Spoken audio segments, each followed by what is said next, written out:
Bugünkü mövzumuz kişilərin masturbasiya ilə neçə yaşında tanış olmasıdır. Bu, çoxlarının üzərində düşünmədiyi, amma əhəmiyyətli bir mövzudur. Masturbasiya ilə tanış olma yaşı fərqli insanlarda dəyişir, lakin ümumi olaraq müəyyən bir yaş aralığında baş verir. Araşdırmalara görə kişilər adətən 11-14 yaşlarında masturbasiya ilə tanış olurlar. Bəzi hallarda bu yaş daha erkən, 8-10 yaşlarında, bəzi hallarda isə daha gec, 15-17 yaşlarında ola bilər. Bunun fərqli səbəbləri var. Cinsi yetkinlik dövrü, hormonların artması və bədəndə baş verən dəyişikliklər cinsi marağın oyanmasına səbəb olur.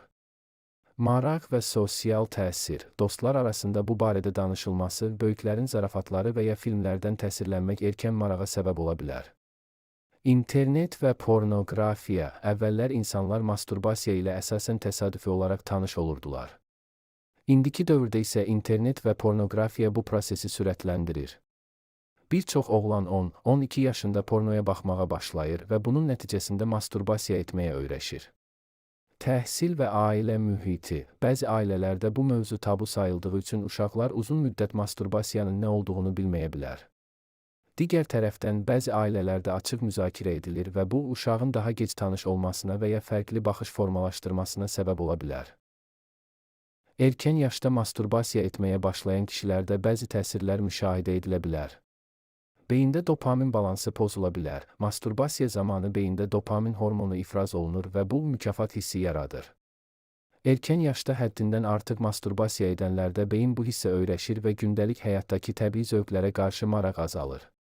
Psixoloji təsirlər, uşaqlıq və yeniyetməlik dövründə beynin formalaşma prosesi davam edir. Erkən yaşda tez-tez masturbasiya edənlərdə iradə zəifliyi, diqqət pozğunluğu və sosial həyatdan uzaqlaşma kimi hallar baş verə bilər.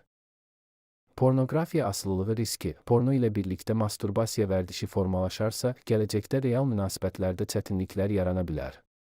Pornoqrafiya reallığı təhrif etdiyindən gənclərin cinsi gözləntiləri qeyri-real olur və bu, onların münasibətlərinə mənfi təsir edə bilər.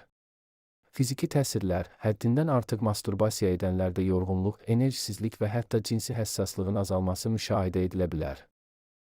Gec tanış olmağın bəzi üstünlükləri var, daha güclü iradə və özünü idarə etmə formalaşır.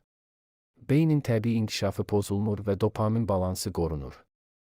Real həyatda münasibətləri qurmaq və inkişaf etdirmək daha asan olur.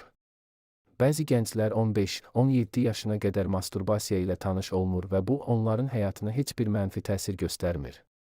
Hətta daha gec tanış olanlar öz üzərində daha çox nəzarət hiss edirlər və enerjilərini idmana, dərslərə və digər sahələrə yönləndirə bilirlər.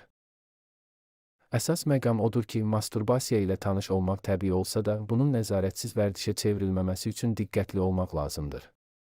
Xüsusilə pornoqrafiya ilə birlikdə masturbasiya vərdişi formalaşarsa, gələcəkdə daha ciddi problemlərə səbəb ola bilər.